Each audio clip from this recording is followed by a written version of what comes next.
Hello and welcome to Preemie Chats, a place for parents and healthcare professionals to gather, share stories, and learn from each other.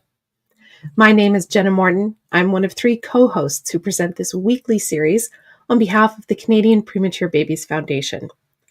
I'm a career broadcast journalist and mom to 3 NICU grads, including preemie twins who were born at 32 weeks and are now 12 years old.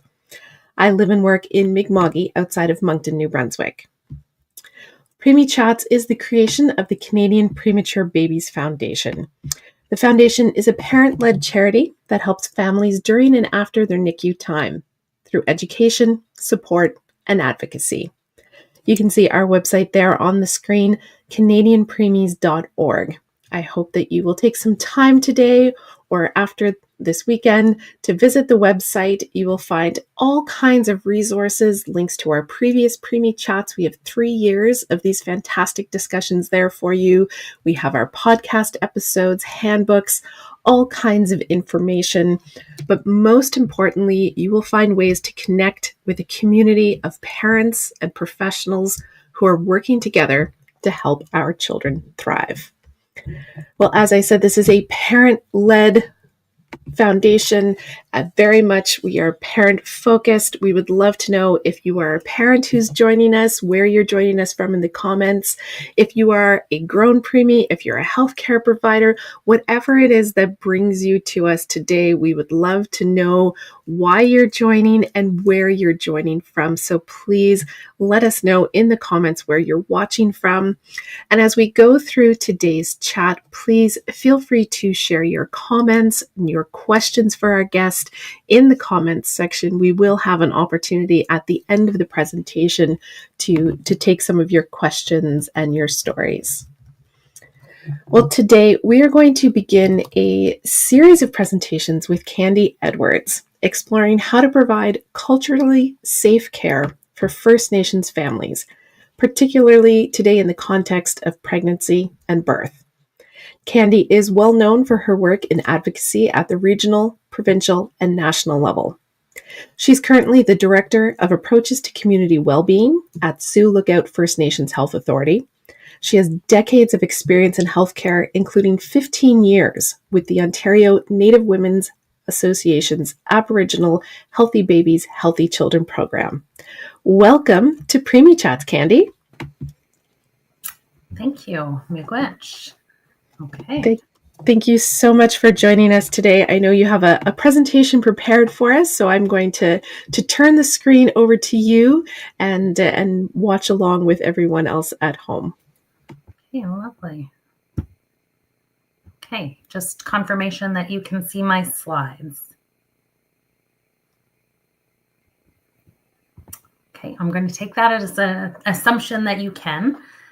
So good afternoon, everybody. Thank you so much for the lovely introduction. I'm going to talk to you a little bit today about ways to provide culturally safe support and care to Indigenous families, primarily First Nations families, as that's where my personal and professional experience lies. Some disclosures. One, this needs to be updated, and I apologize for that. I actually am now on the board of directors for the Breastfeeding Committee for Canada and have changed roles within the work that I do with the BCC. And as Jenna said, I'm the Director of Approaches to Community Wellbeing for the Sioux Lookout First Nations Health Authority, which is the public health department for the region serving 33 primarily remote fly-in First Nations in Northern Ontario. I am also, living and working in Sioux Lookout, Ontario, which is the traditional territory of the Lac Seul First Nation, signatory to Treaty 3. I am a member of the Anibiguzaagagon of the Robinson Superior Treaty. I'm also a granddaughter, daughter, wife, mother, sister, and auntie. So what I'm going to share with you today relates to both my personal and professional experiences supporting families through the perinatal period, primarily through birth and breastfeeding. So today we're just going to talk about ways that we can improve culturally safe and people-centered care when supporting Indigenous families and communities through that journey. And the reason the focus is on this is because Indigenous populations are the fastest growing population in Canada.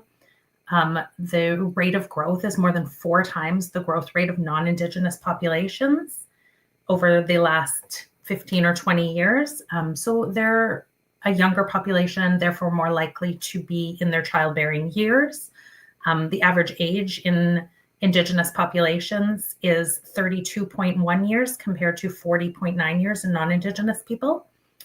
Breastfeeding rates also statistically rise at the age at which parents give birth, and rates of teen pregnancy in Indigenous communities are significantly higher, with about 45% of Inuit populations, 28% of First Nations populations, and 6% of non-Indigenous people becoming parents before the age of 20. Proportionately, Indigenous families have more babies as well. They are also more likely to live in poverty and experience low socioeconomic status, which has implications for birth, for breastfeeding, and for parenting. They have statistically lower graduation rates, lower rates of post-secondary attendance, and we know that there's an association of higher education with breastfeeding and infant care related choices. Indigenous babies, unfortunately, also have statistically higher death rates than those of other cultures, including from sudden unexplained infant deaths, which breastfeeding helps protect against. And this really creates sort of a critical opportunity for us to impact the health of the next generation and begin to address an alarming lack of health equity in infant mortality. I also want to talk a little bit today about intergenerational trauma in Indigenous communities, which has caused a disconnect in families and to those traditional practices, and how we can support this perinatal period and breastfeeding to encourage and improve connection and attachment. There is also implications related to racial discrimination and stereotyping among pregnant women, particularly Indigenous pregnant women, and that is associated with poor pregnancy outcomes. Pregnant Indigenous people are more than 2 times more likely to die in childbirth than non-Indigenous women. And Indigenous people are less likely to choose breastfeeding than any other cultural group in Canada. So that's why we're focusing on this topic today. So to start off, what is cultural safety? And this definition states that cultural safety is the adoption of humble, self-reflective clinical practices that position healthcare providers as respectful partners when providing care, rather than as figures of higher knowledge and authority. This leads to greater empathy, better understanding, and increased advocacy for clients. So when we embrace these best practice approaches and become advocates of maternal and infant health, and we engage with Indigenous communities, and when we really engage with them in a meaningful way, learning and respecting their unique history, their cultural practices, and so on, we have better outcomes for infants and better outcomes for parents and families. So relationships plus partnerships plus conversations result in those improved birth and breastfeeding outcomes. So when we provide culturally safe health services, we have to ensure that they are offered with respect for the cultural identity of the person that is seeking that care. We want to achieve health equity, and we want to remove those structures, those really harmful power imbalances and power relations, remove those biases and stereotypes that are really held closely within the healthcare systems. You know, there's this sort of colonial way of thinking is that there's only one right way to do things. And if you're not doing it the right way, you're doing it the wrong way. So we need to remove that from the kind of care that we practice. We also want to ensure that as service providers, we're aware of the impacts of colonization and social determinants of health that are specific to First Nations communities. We want to ensure that the people that we are serving have access to services in the language that they are the most comfortable in receiving those services in, that they truly understand all of the information that's being conveyed to them, that they have confidence before, during, and after our work with them, and that they have opportunities to integrate their traditional medicines, traditional practices, and cultural beliefs into their treatment plans if that's what they desire.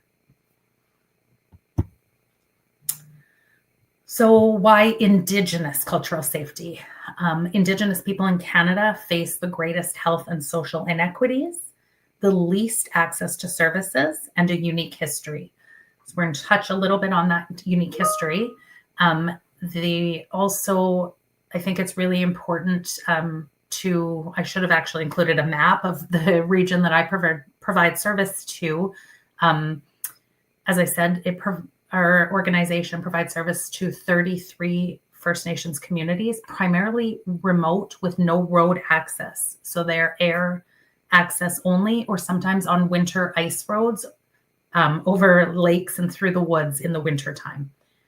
We have very few communities that have access year-round.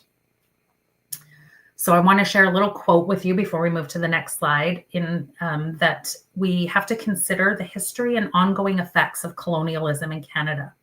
How do its homogenizing, subjugating, and traumatizing practices continue to perpetuate inequities in medical education and clinical care? That is from Lisa Richardson.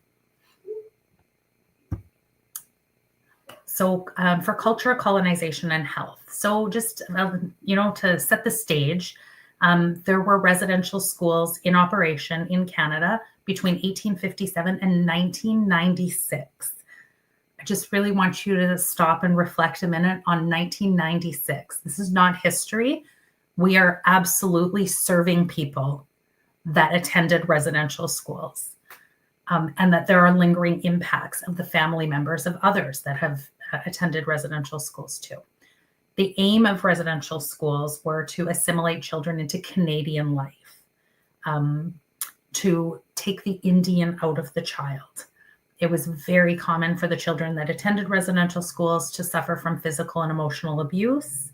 Sexual abuse was very prevalent. And we see those impacts continuing to this day. The other piece of it wasn't just residential schools. It was overall colonization that was imposed upon Indigenous communities. And so a lot of people in those communities have suffered from, that loss of identity, that loss of connection, the removal of language and cultural practices. Some of it was made illegal, and they now continue to suffer the effects. Post-traumatic stress disorder is very common. A feeling of hopelessness, the experience of discrimination. Many of these families live in poverty, are unhoused or underhoused or inadequately housed in terms of quality. They are often subject to violence, to racism and discrimination. There is a lot of mental health issues and substance use as a result, and they are overrepresented in child welfare and criminal justice systems. This is all related to the intergenerational trauma of the colonization and residential school imposition on First Nations communities and families. So Indigenous people, this has led to a state in which Indigenous people are more likely to have poor health, which leads to earlier deaths than the average Canadian. There is a high rate of adverse childhood experiences, or ACEs, which is a very large study that measured the impact of things that children may have been exposed to, including parental incarceration or domestic violence in their early lives, and the rates of disease and early death later in their lives. So ACEs have profound effects on health, and the impact of childhood stress affects optimal brain development. And there is a common belief in Indigenous communities that the experiences of our ancestors affect 7 generations. So we are not 7 generations removed from colonization or residential schools. So there is a lot of healing and awareness that needs to be put into place to help support those generations that are still suffering from the effects of this intergenerational trauma. In our region, the practice of sending pregnant people from the remote communities that we serve to urban centers has been referred to as the residential schools of medicine. So we are separating people from their support systems at a very vulnerable time in their lives, relating to prematurity. That might be for months at a time, for a typically developing pregnancy without a lot of risk factors, like poor health or gestational diabetes or substance use. It's generally on average 3 to 4 weeks. The practice is actually called evacuation and confinement, which are two words that really should never be associated with one of the most magical or meaningful or spiritual times in our lives. So how can we take action against some of this, the things that have happened in the past, and support people that are experiencing the outcomes of them? So step one is really educating ourselves. Like, how do we know the truth of what has happened in the past? And can we explore our own internal biases and understanding of things? We can build relationships with communities. So some of the things I'm going to share with you today are teachings and experiences I've had working in the region that I work in. And what I would encourage you to do is take this back to the communities that you work in and build relationships with the Indigenous populations that may be served in your region, because the practices are not, there's no pan-Indigenous approach to things. And we want to make sure that we have a good understanding of the practices that are specific to the local areas that you're serving. We also have to really be open to feedback. When we make people feel unsafe or uncomfortable, that should be a cause for self-reflection and not defensiveness. And opportunity to improve our practice. Speaking up and talking about racism, calling it out, drawing attention to it, like, oh, that's a really common stereotype, but in fact, name that. Critical self-reflection is important, reflection of the systems that we work in, and then taking that reflection and using it as an opportunity to make change. One thing I really want you to be encouraged to do is pay attention to how stigma is also a social determinant of population health. And if people don't feel safe in our practices, they're not talking about things that might be stigmatizing that can impact the health of themselves or their infants. So in order to, this is another quote I want to share with you, but in order to address the root cause of stigma, we absolutely need everybody to hold up that mirror and ask themselves, how am I implicated in these systems and structures that discriminate, that stereotype, that hurt people?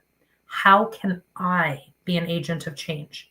What can I do to arrest and disrupt those practices and policies that are so harmful to so many? And the aim of all of this is empathy and understanding, not pity. Pity is another way that we can sometimes make people othered, and particularly in regards to Indigenous people. It's very dehumanizing, and we need to end the racial bias that actually exists in healthcare systems that undermines optimal birth outcomes and breastfeeding rates and leads to poor maternal and infant outcomes.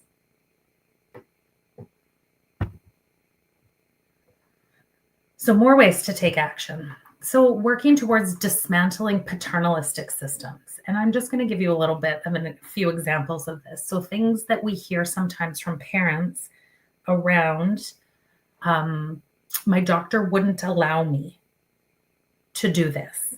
Or, I wasn't allowed to keep my placenta, which is something that is very common in the communities that I serve. When we use terminology like our Indigenous people, it's very paternalistic.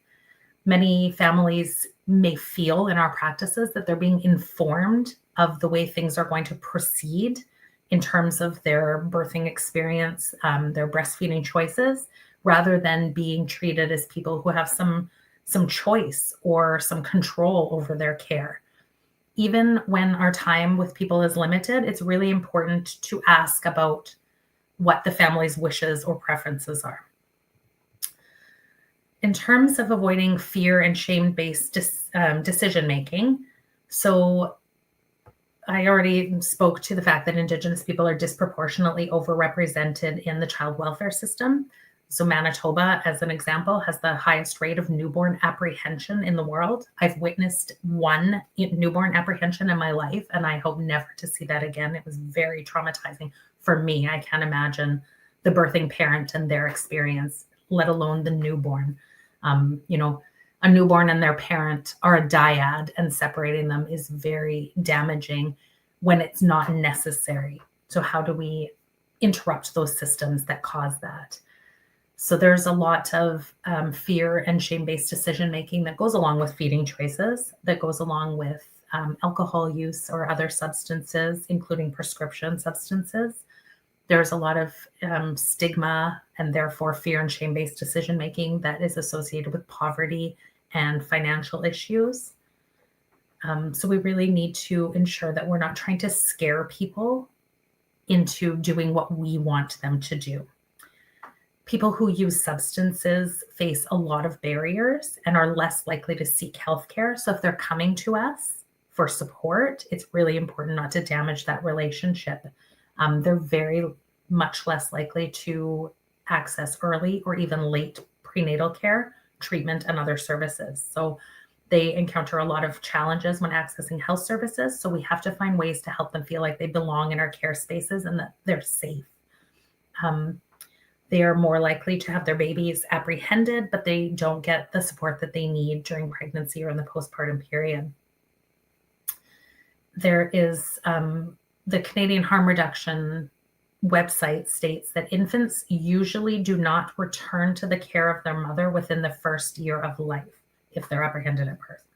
This is devastating because infants who remain in care form their primary attachments to the foster caregiver, not the parent.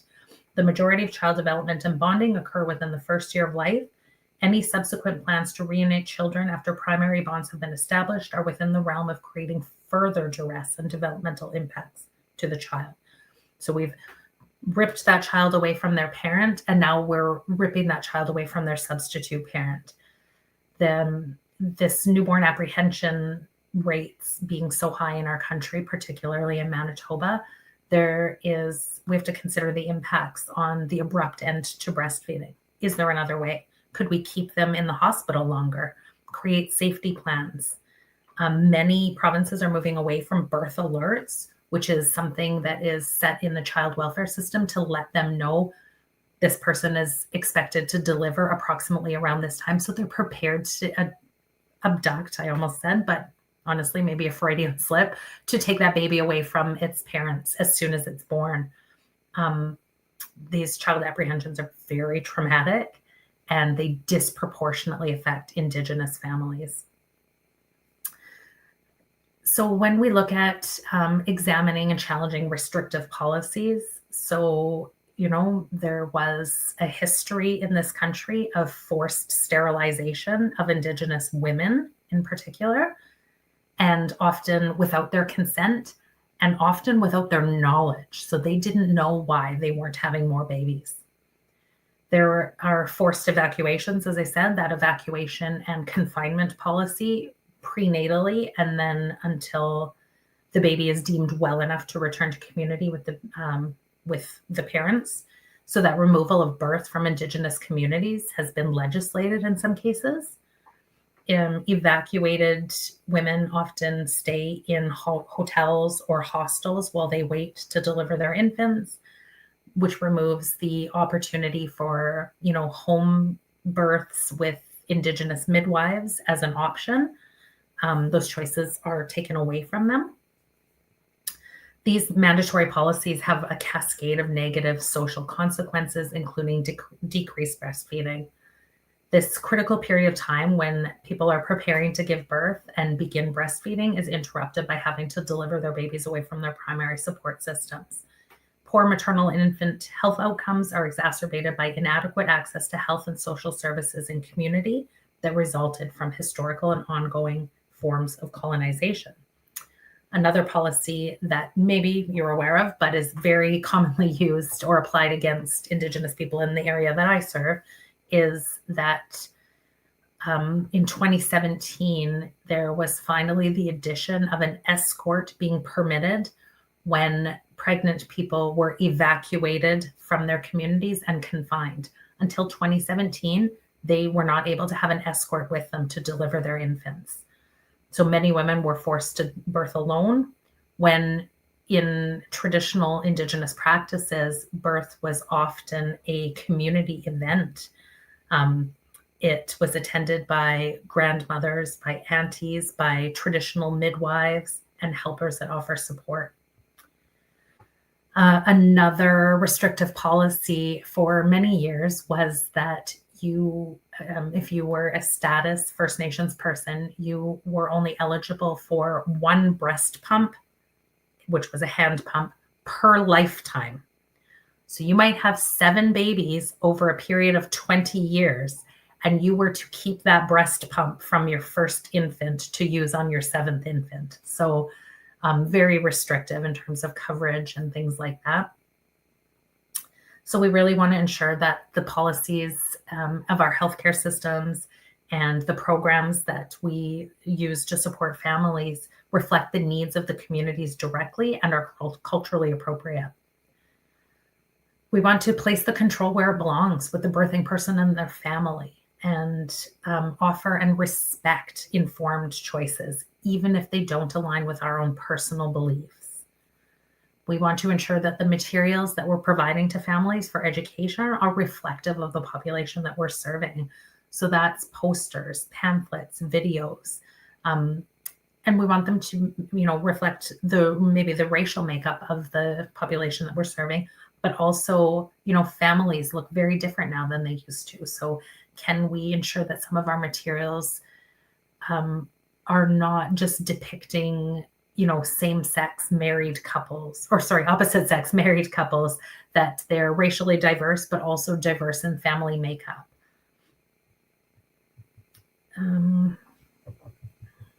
Just want to make sure I'm touched on my points. Okay, so the next piece around taking action is just getting really familiar with the TRC calls to action. And so the TRC has a number of calls to action in a number of different areas, including education and justice. The ones that pertain to health are calls to action 18 to 24. And I'm just going to briefly outline the content of those. That one of the calls to action is that we acknowledge that the current state of health of Indigenous people is a direct result of previous Canadian government policies, including residential schools, and recognize and implement the healthcare rights of Aboriginal people. We call upon the federal government, in consultation with Aboriginal people, to establish measurable goals to identify and close gaps in health outcomes, and to publish these annually in progress reports and assess long-term trends. Some of those indicators focus on infant mortality and maternal health, birth rates, infant and child health system or issues, and availability of appropriate health services. We also want to, another call to action is to recognize, respect, and address distinct health needs of Métis, Inuit, and off-reserve Aboriginal people. We call upon the government to provide sustainable funding for existing and new Aboriginal healing centers. We call upon those who can affect change within the healthcare system to recognize the value of Aboriginal healing practices and use them in the treatment of Aboriginal patients. We call upon all levels of government to increase the number of Aboriginal professionals working in the healthcare field, retention of Aboriginal healthcare providers in Aboriginal communities, cultural competency training for all healthcare professionals. And finally, we call upon medical and nursing schools in Canada to require all students to take a course dealing with Aboriginal health issues that includes the history and legacy of residential schools. You can Google these and pull them up and refer to them. So moving into people-centered care, and what does that look like? So people-centered care really honors the strengths, cultures, traditions, and expertise of families about their families. It helps us shift that conversation from what is the matter with you to what matters to you. It treats all people with dignity, compassion, and respect. It offers personalized care. There is no one size fits all that is appropriate for all families that we work with. It respects and validates patient values, their culture, their beliefs. It helps us ensure that our practices is supportive of all people, regardless of their sexual orientation, gender, age, race, ethnicity, socioeconomic classes. It helps us talk to people or with people instead of at people. It helps us be trauma informed.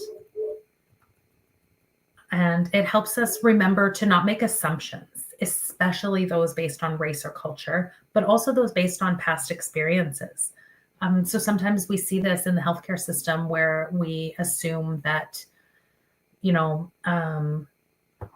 this parent has breastfed before, so they're not going to need our support this time around. We have to remember that that baby has not breastfed before. And so we really want to keep that in mind, that everybody should be offered support. So what can we do to offer people-centered care? We can offer prenatal education and breastfeeding or chest feeding classes and support groups. We can listen when families tell us what they need. We can consider culturally appropriate birth and breastfeeding plans, ask families what traditions or practices that they want to include in their birth plan. And we can create an atmosphere that promotes trust. So what makes people more comfortable? If it is traditional foods. In the communities that I serve, it's commonly believed that fish broth helps bring milk in after delivery. Fish broth is not something that hurts anyone. Can we ensure that they have access to it? Can we create programs in our community hospitals or health services that provide the local traditional foods to people that request it? We actually have an exemption at the hospital locally here that many of the Northern First Nations babies are delivered at, that has an exception for traditional foods. So they serve moose meat, they serve goose stew, they serve fish and fish broth and things like that. We want to do things like ensuring that people have easy access to all of the supplies they might need to care for themselves and their babies, that they have cold water, that they have sufficient diapers and blankets and things like that, that they're comfortable. We want to ensure that when people come to us, that we're greeting them in a friendly way, that we're including everyone in the conversation, and that we're not assuming any relationships. I worked with a family once that consisted of two women, and it was assumed by healthcare providers often when they access services that they were cousins or sisters and not in a romantic relationship. So we want to make sure that we ask, who do you have with you today, and include them in the conversations as well. So some questions to ask ourselves, and it's important to ask us these. What are we doing in our professional setting to ensure cultural safety? What are some of the things that we currently do or can do to ensure that cultural safety and that our care is people-centered? And are we incorporating this on an ongoing basis or just once in a while?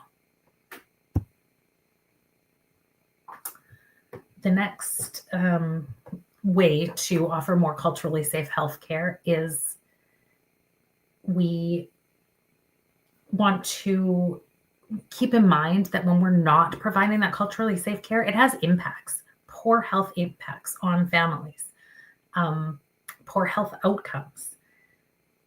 Often in our experience in this region, many Indigenous people kind of diminish or minimize their health problems as a result of their residential school experiences. They're not trusting of systems. So we have to be aware, be open to discussions, and also be really open to being patient. People may not share immediately. Build trust first, then ask questions to get the information that you might need to better serve them. So never making assumptions, always asking, listening to their stories, listening to their challenges. You can suggest ideas, but don't overwhelm people with things that they have to do.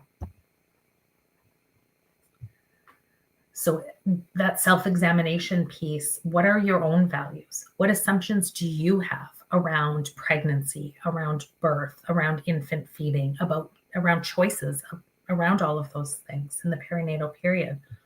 Build trust, learn about the people that you're serving, learn about their lives, create welcoming environments.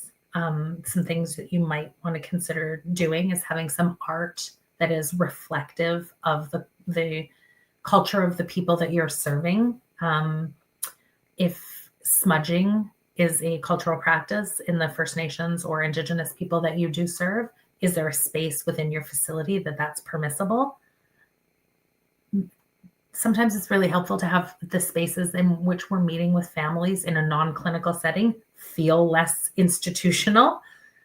So creating that comfortable space, really, really listening to people and giving them time to answer, asking them what their goals are around birth, around breastfeeding, around infant care, and supporting them to reach those goals, providing unbiased information so that families can make informed decisions that are best for them. Be very respectful. Again, be patient. It takes time to create those trusting relationships. Sometimes it can help to share a little bit of information about yourself, but only if it's genuine and only if it's authentic. It's really helpful to phrase things in the positive instead of saying never do this, or I wouldn't, or you shouldn't, or you ought to. Flipping it around and trying to create it like it's usually best for babies if, or, during pregnancy, it's often recommended that people take kindly advice a little more easily than when they're being shamed into making choices that we think are healthier for them. We can ask questions like, can you share your goals with me for, your infant feeding plan? Or how would you like me to help you through this pregnancy or after delivery? Also being really careful that English is not a first language for everyone, and that we are being really cognizant of sort of the literacy level of our materials, and that we're not using too much medical jargon when we're talking with people, so that they really truly understand what it is, the information that we're trying to provide them. If you are invited to traditional events or community events in your area, attend. It's a great opportunity to learn. You can speak with community elders. You can offer tobacco or consider a gift in exchange for the sharing of their knowledge that will allow you to support First Nations families better. If you can, have space for smudging or drumming or other ceremonies that families might like to participate in. There's actually a sweat lodge on the grounds of the hospital that many of the babies that are from the north are born at. Or find out where those things exist in your community and offer families resources, such as the local friendship center that have events that they can attend if they're delivering in your community, or if, in this case, they have a premature baby that may be staying in your community for an extended period of time. Learn about sacred items and traditional medicines like tobacco, pipes, sweetgrass, sage, cedar. That's in the picture here is a small sweetgrass braid, a little bit of sage, and a little bit of cedar. And if you have the ability, enlist translators if it's needed. Try and have some of your materials translated in traditional, local, Indigenous languages. Create environments that feel safe, but also offer privacy if that's what families need. have resources available in a variety of formats. We just recently did an Indigenous midwifery vision for pregnancy, birth, and breastfeeding in the communities that we serve. And what we heard is that people don't find online resources in the North helpful. They want tangible, physical resources they can take away with them. So have a variety of resources available so that there is something that meets everyone's needs. We also have to really remember that what our role is to empower families to care for their babies by providing support and accurate information to them. So how to improve those pregnancy outcomes for Indigenous families? We have to acknowledge our own biases and the stereotypes that exist in our healthcare systems. We need to work to eliminate racial and social injustice in healthcare, commit to addressing social determinants of health, improve the quality of healthcare for Indigenous people, expand and maintain preconception and postnatal care, address both maternal and infant mental health, and improve oversight from hospitals to improve the health and safety of Indigenous families. Do we have mechanisms for feedback? This is just another quote. Indigenous doulas are a mechanism at which we can intervene to create a sacred space for compassionate care when Indigenous women are most vulnerable. Can we have programs available where there are traditional people that are available to families while they're in our care? And finally, there's just contact information if you have any questions about anything I shared with you today. And like I said, this is based on the experience that I've had in the region that I work. It's up to you to really find out how that compares or differs from the people that you serve in the regions that you work. Miigwech. Thank you so much, Candi. There's so much amazing information in your presentation there, and I'm sure there are a lot of people who'll go back and rewatch and listen to certain parts that resonate more. I wondered if you could share a little bit about maybe how things might be changing right now in the systems. I think, you referenced, various things that are changing a little bit where you are. And I'm wondering if you can kind of elaborate a little bit on, are we really seeing a difference in the way people are approaching each other in the past few years since we've had more conversations around this topic?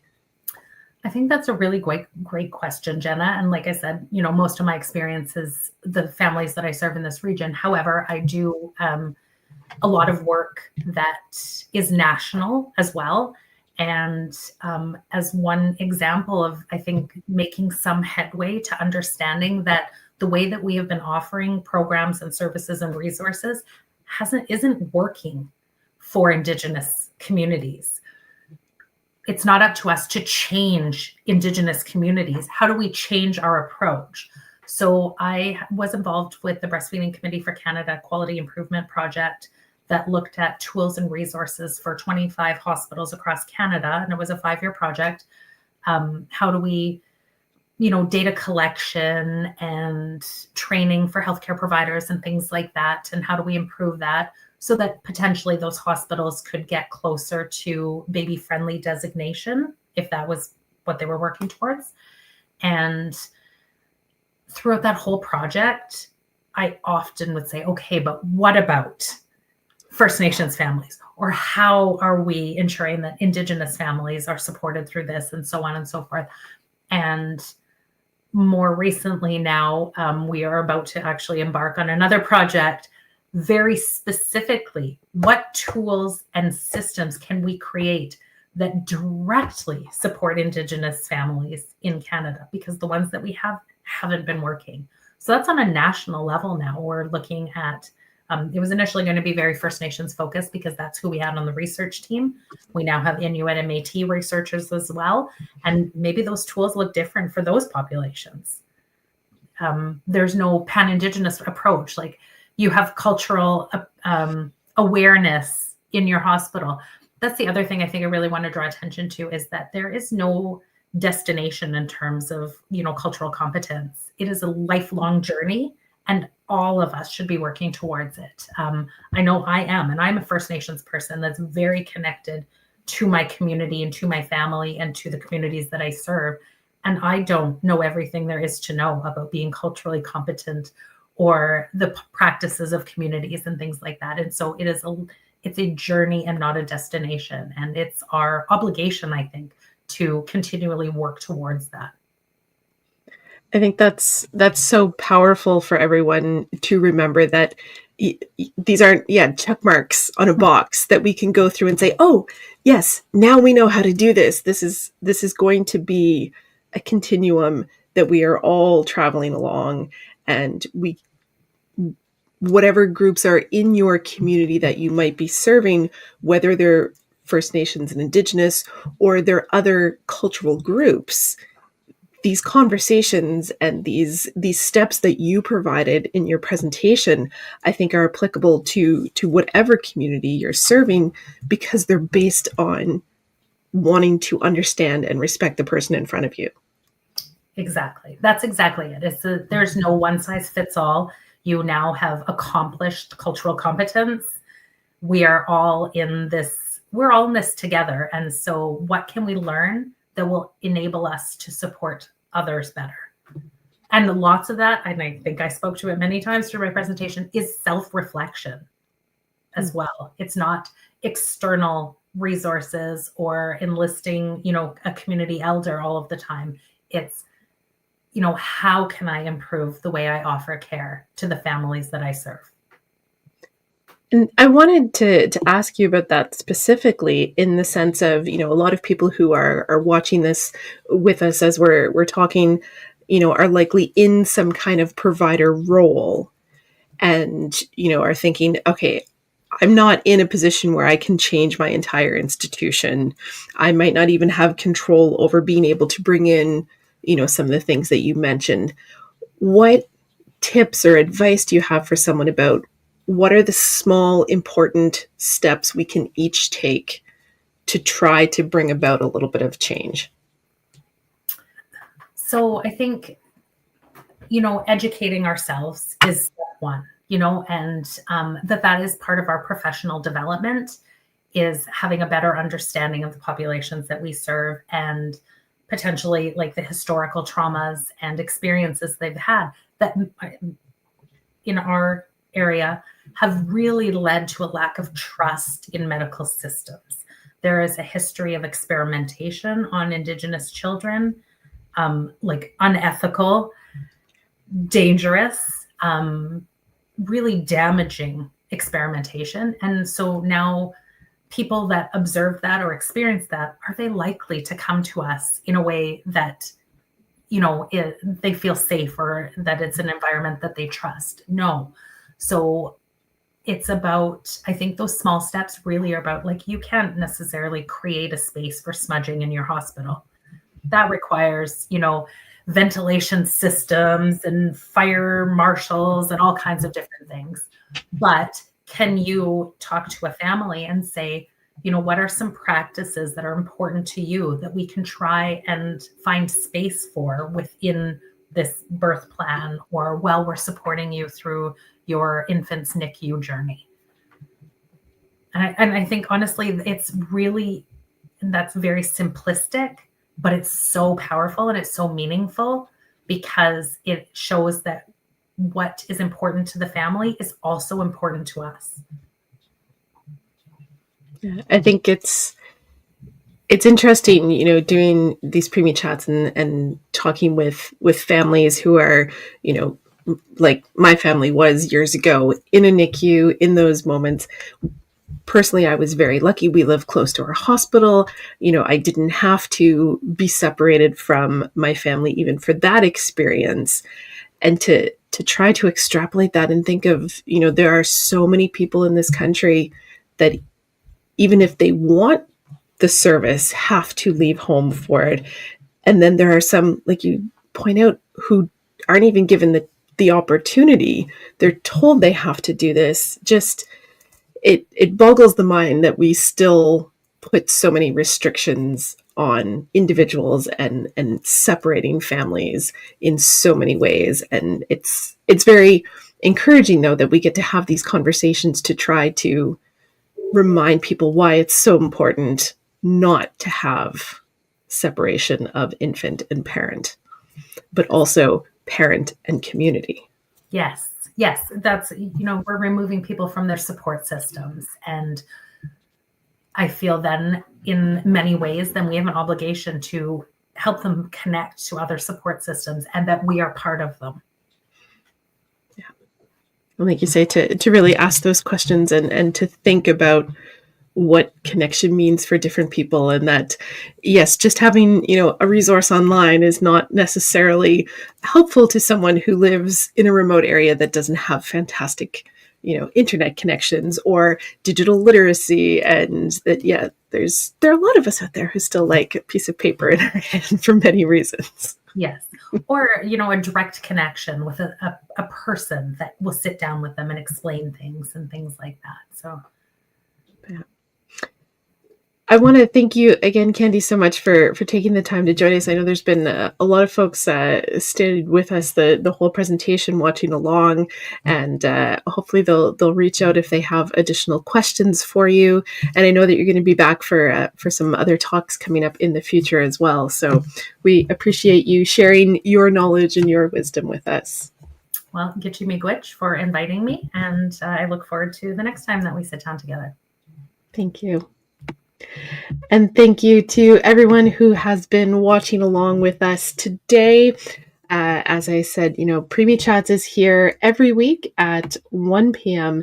Eastern Time, and we hope that you will be able to join again. A reminder that the Canadian Premature Babies Foundation is a charitable organization. It's thanks to our sponsors and donors that we were able to do things like this presentation. And if you want to find out more information, if you want to replay this chat and this presentation, or look at any of our previous chats, you can find that at canadianpreemies.org. You can also find a schedule and keep connected with our social media so you'll know when Candi is returning. And I hope that everyone has a wonderful weekend.